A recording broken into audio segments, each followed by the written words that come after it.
you look at the back corner on this one, you see how it's very nice. It comes down and it looks really nice. Mine looked like this. I'm pretty sure those are from like dent pullers underneath all this body filler, because this car got hit in the back before. We went on Facebook and we found a guy that was parting out a 78 Trans Am, and we got his freaking bumper.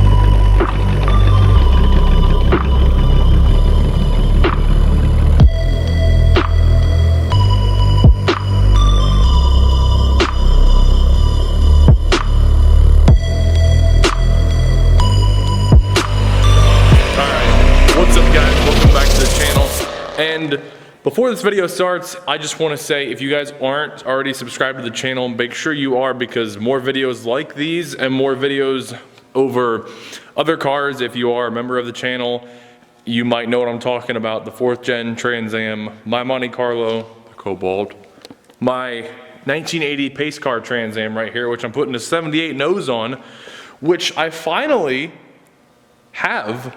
I'll show you guys that in a second. So today's video is gonna be an update on my 1980 Trans Am pace car right here.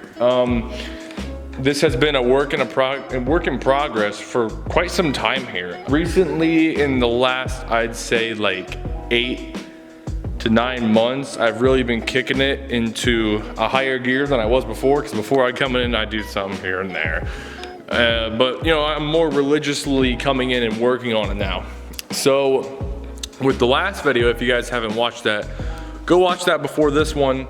But in the last video, I was working on the, let me just show you. I was working on this T-top region right here, the T-top region and the trunk region. Since then, I have completed the T-top region 100%.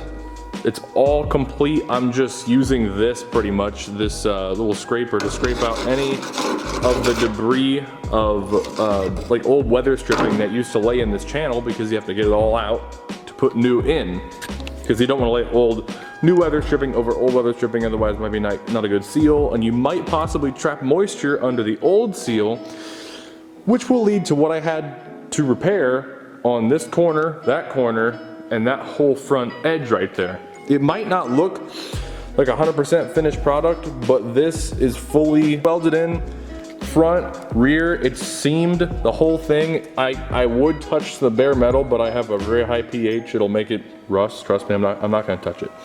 But it follows a very nice line. I think I did a pretty damn good job on it. It's just gonna need a skim coat of filler. And it's more structurally, you know, intact, sound, whatever you want to call it, than the factory ever made it to be. I repaired all this. I had to weld this piece down here because it was all, this whole corner was just rotted and gone. Underneath here, it was gone. Back here, massive rust pits in this right here. Took care of those. I think I did a very nice job on that. Not pat myself on the back or anything, but for my first time working on a roof, I think I did a pretty decent job. You can see my seams here, there. You can see that weld seam right here. On with the major part of today's video, which is a big cut I made on the rear of my car. So, as you guys may know, what we had in the back, like, let me just look at this Trans Am over here. We have a 81 or 79, I forget. They're all, it's the same car, but we have this one in here. This is gonna be a full restoration as well. And if you look at the back corner on this one, you see how it's very nice. It comes down and it looks really nice. Mine looked like this. Mine looked like that. Might wonder what those are? I'm pretty sure those are from like dent pullers underneath all this body filler.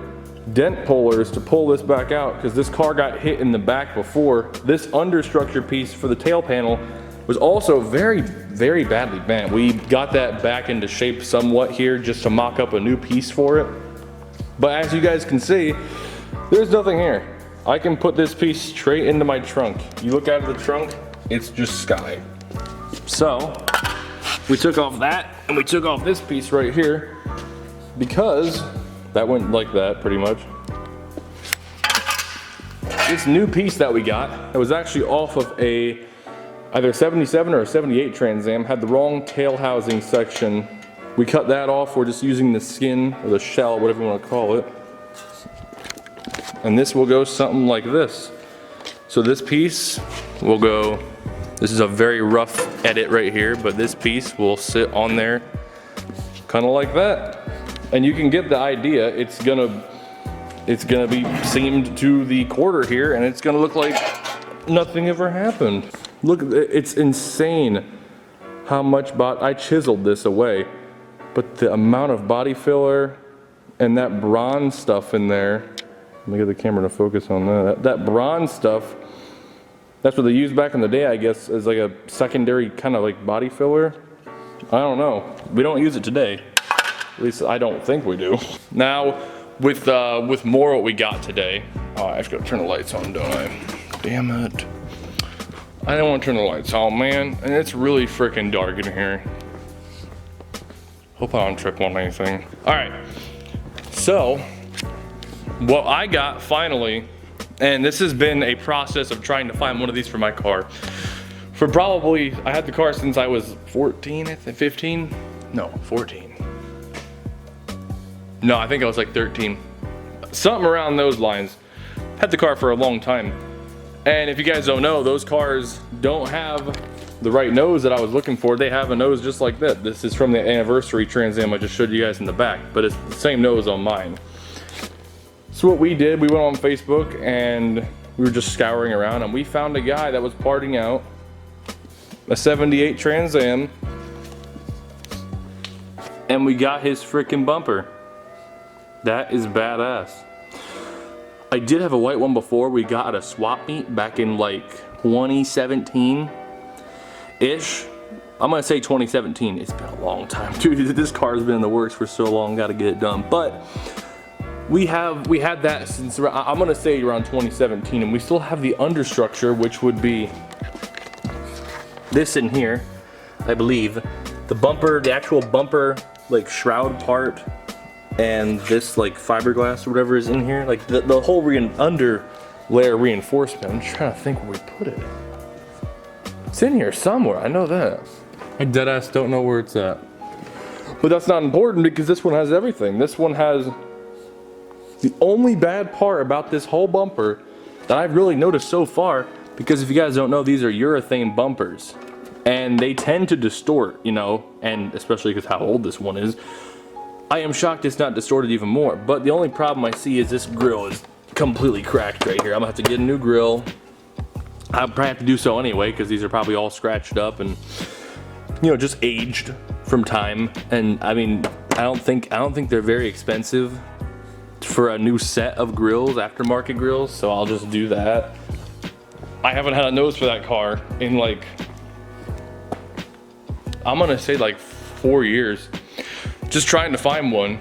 And the second thing we got, which I don't know if it might or might not work yet, is a 4-speed transmission console. Obviously it has the cutout for the 4-speed. I'm doing a 6-speed T56. I'm hoping it fits in here. It's not gonna fit in this plastic bezel right here, but you can easily take this out and just get like a boot or something to put in here for now until I can possibly make something up for this to fit the T56 in it. I'm really hoping it fits, otherwise I'm gonna have to make fab my whole console up pretty much. But apart from that, it's the same console, like apart from this, and I have to cut a hole in it for my window switches. I have electronic window switches, I don't have cranks. So I'll have to cut a hole in that if I can use that. And this is the trim pieces for the seat belts. So the seat belts, they have shoulder belts in these. These go on the roof, and mine were freaking destroyed, so we got new ones. Lovely, lovely, lovely. there's not really much more to say except for I'm gonna keep working on it, and once I get a GoPro, I'll actually film me working on it, so it'll be a little more interesting. I'm not just walking around telling you guys what I just did. You guys can actually see me do it. I feel like it'd be kind of entertaining. I think that's pretty much it for today's video. Don't forget to like and subscribe for more videos coming over the channel. More videos coming over this if you guys are interested in this thing. More videos coming over the 4th Gen, which is actually outside right now, the Trans Am, the 6-speed, LS1, my Monte Carlo, LS4, auto, and the Cobalt, which is a turnbucket. But on that note, I want to thank you guys so much for watching, and I'll see all y'all in the next one.